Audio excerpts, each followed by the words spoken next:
Hello friends, good morning. સ્વાગત છે તમારું આજના એક નવા વ્લોગમાં. મહાદેવ હર.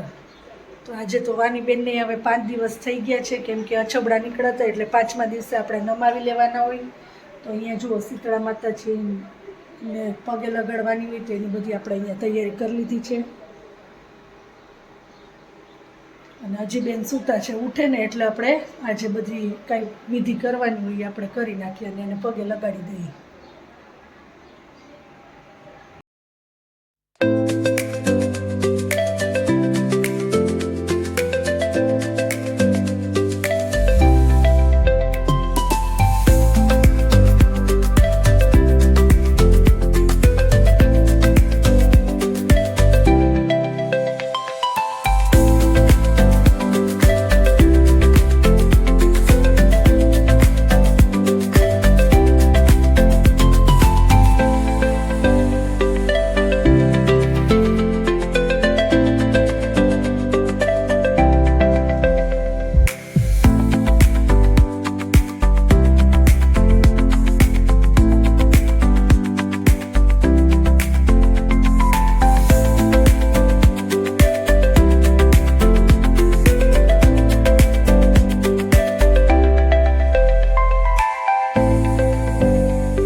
આજના જમવાના મેનુમાં છે ફ્લાવર વટાણા બટેટાનું શાક, પાપડ, છાશ, રોટલી, દાળ, ભાત, કાકડી, દહીં, કાચી કેરી, પછી અહીંયા ફરળ છે, એમાં છે સામો, મરચાં અને ગ્રીન ચટણી. તો આટલું છે આજના મેનુમાં. અને જો આજે વાનીબેનને આપણે નવડાવી ને મસ્તીની તૈયાર કરી દીધી છે, હેર વોશ કરી ને કમ્પ્લીટ. તો ચાલો હવે જમી લેશું બધાય. વાનીને છે ને અત્યારે હું શીતળા માતાજીના મંદિરે લઈ આવી છું પગે લગાડવા માટે, કેમ કે હવે આ છે 5 દિવસ થઈ ગયા એને અછબડા નીકળાતા એને. તો અહીંયા જો શીતળા માતાજીની મૂર્તિ છે ને ત્યાં પગે લગાડવા લઈ આવી છું. વાની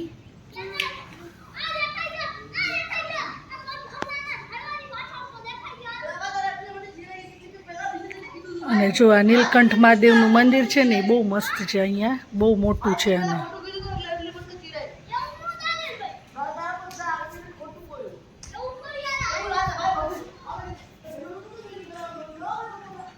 અને જો અહીંયા આવડું મોટું ગ્રાઉન્ડ પણ છે અહીંયા, અને નોરતા ઉપર અહીંયા ગરબી પણ થઈ છે.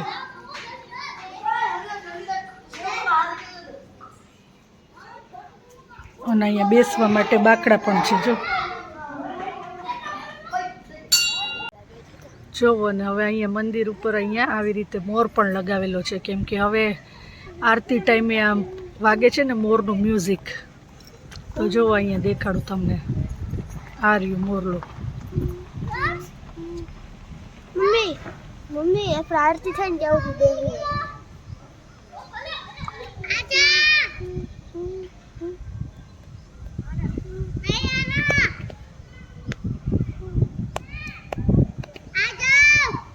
જો અહીંયા છોકરા બધા રમે છે અત્યારે.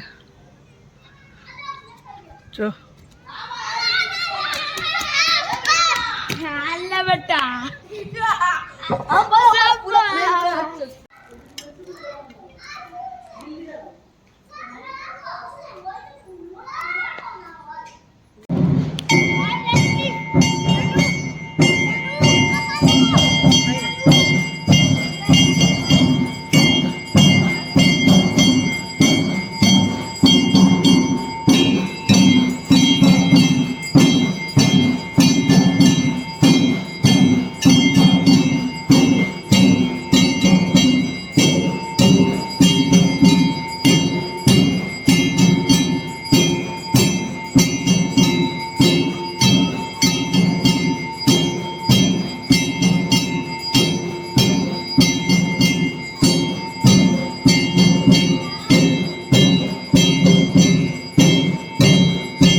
આજના જમવાના મેનુમાં છે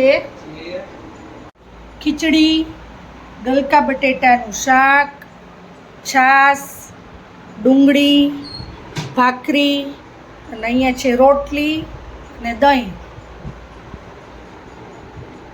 તો ચાલો હવે બધા જમી લેશું. The next day. Hello friends, good morning. સ્વાગત છે તમારું આજના એક નવા વ્લોગમાં. મહાદેવ હર. આની બેન અમારે ઉઠી ગયા છે અને એ અને એના દાદા બે ચા નાસ્તો કરે છે અને વાની ચાની સાથે બ્રેડ ખાય છે, બ્રેડ બટર. અને અહીંયા પપ્પાને ચા અને ભાખરીનો નાસ્તો આપણે આપી દીધો છે. અને અહીંયા આપણે જોઈ મમ્મી શું કરે છે, વાટું કરે છે.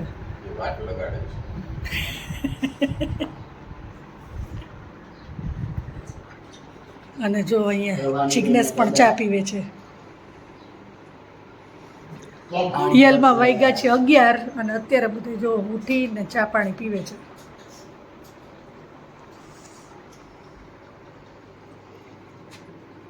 જો અમારું એક્વેરિયમ છે ને, તો એમાં સૌથી મોટી માછલી છે ને એ જોવા અહીંયા આમ છે ને એ સૌથી મોટી છે. જો કેવી લાગે, જો આ ક્લીનર છે, સૌથી મોટી ક્લીનર.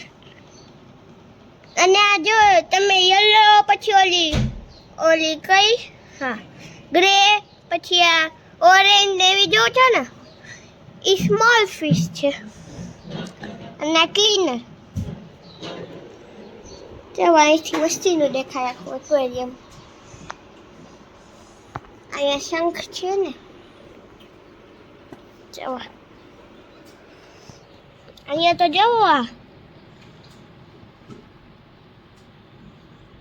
મમ્મી છે ને આજે છે ને આ હું કહેવાય ફ્રીજ સાફ કરે છે.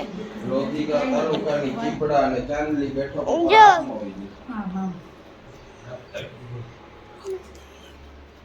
અહીંયા સાફ કરે છે.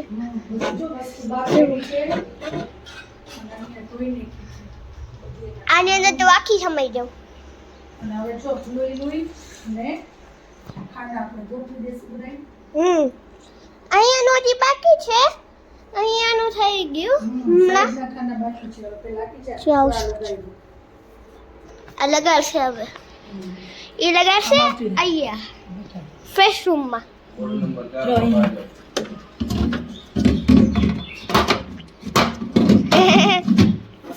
થઈ ગયો આપણો ફ્રેશ રૂમ તૈયાર. હવે આની અંદર આપણે રાખીએ બધી વસ્તુ. હવે બીજું ખાનું લઈ લઈએ. બીજું ખાનું કાચની આઈટમ છે એટલે આમાં બહુ ધ્યાન રાખીને કરવું પડે. તૂટી જાય તો પૂરું પૂરું ધીમેથી લગાવવું પડે. જો હવે એપલ લગાડી દેશે. આ એપલ લગાડાઈ ગયું. અહીંયા પર આપણી મસ્તીની જગ્યા બની ગઈ. એની ઉપર આ ચારી વાળી આપણે કરી દઈશું. હાલ એવું લગાડતો દે. આ લગાવી દઈએ. હાલ આ લગાડી દઈ. પછી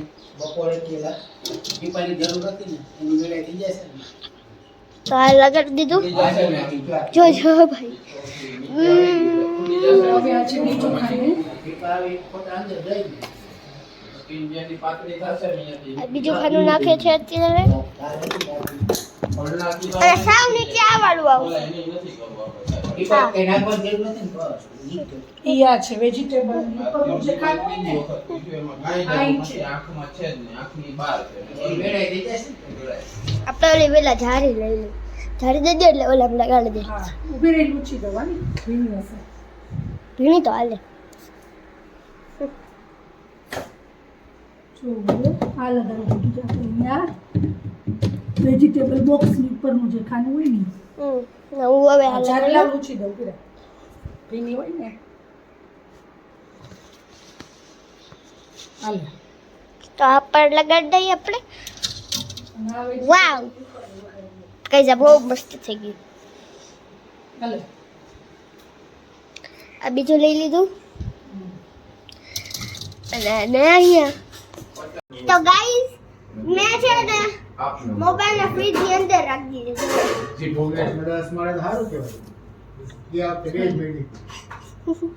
હાલો હવે બધું ગોઠવી નાખું. ચાલો આમ આવતી રહે. હેલો ગાઈસ, તો મોબાઈલ લેવો પડશે. જો આપણું ફ્રીજ. તો આજના જમવાના મેનુમાં છે મઠ, કઢી, રોટલી, તળેલા મરચાં, છાશ, કાકડી, કેરી, પપૈયું, ભાત અને આમાં છે ભૂંગળા. અને વાનીબેનની જો કઢી ફેવરિટ છે ને, એટલે જો ગાયણું લઈ લીધું છે અને એને કંઈ આવું ન જોઈએ, એટલે જો હમણાં ગાળી ને કઢી ભાત મિક્સ કરશે. ફાઇનલી આપણે હવે કેરી લઈ આવ્યા છીએ, તાલાળા ગીરની કેસર કેરી આપણી ઘરે આવી ગઈ છે. 2 પેટી લઈ આવ્યા છીએ અને એમાંથી અત્યારે એક તો કાચી છે, એટલે એકને પાકવા દેવી પડશે અને એક અત્યારે ખવાય એવી છે, એટલે એમાંથી અત્યારે આપણે ખાસી ત્યાં પાકી જશે. જો વાની બેન એનું અનબોક્સિંગ કરે જ છે અત્યારે. ખોલ જ વાની ઉપરથી. માર્કેટમાં આપણે શાક લેવા ગયા હતા ને, તો ત્યાં હવે અથાણાની કેરી પણ આવવા માંડી છે, કેમ કે હવે અત્યારે તો અથાણાની સિઝન છે જ, એટલે અત્યારે બધાને અથાણા બનાવો હોય તો એના માટે આપણે જો છુંદો કરવા માટે અથાણાની કેરી લઈ લીધી છે. કેવડી મોટી કેરી છે જુઓ અથાણાની. અને એક કેરીનું વજન આ લગભગ 700 કે 800 ગ્રામ જેવું થયું, કેમ કે જો મેં અત્યારે આ 2 કેરી લીધી છે, એક આ, તો આ 2 કેરી થઈને 1.5 કિલો જેવી થઈ. હવે આનો આપણે છુંદો બનાવવાનો છે, કેમ કે ખાટું અથાણું તો પડ્યું છે, એટલે એ એટલું બધું ખવાતું નથી, તો કીધું આ વખતે છુંદો બનાવી નાખીએ. અને મેં કેસર કેરી પણ ખાઈ લીધી. એટલે જો આ કેરી આપણે લઈ લીધી છે, હવે કાલે એની પ્રોસેસ કરી નાખશું આપણે છુંદાની. અત્યારે ખાવા માટે પણ આપણે કેરીની પેટી લઈ લીધી છે, આ 2 કેસર કેરીની. આ અત્યારે ખાવાય એવી છે અને આમાં હજી કાચી છે, એટલે પાકવા દેવી પડશે આપણે. અને આની અંદર શાકભાજી લઈ આવ્યા છીએ, તો આજે આટલી ખરીદી કરી આપણે. જો સિઝનની પહેલી કેરી છે ને, તો આપણે શરૂઆત ભગવાનથી કરશું. ભગવાનને કેરી ધરાવી દેશું. તો વાનીબેન કેરી ધરાવે છે, પછી આપણે એને ટેસ્ટ કરવા માટે દેશું.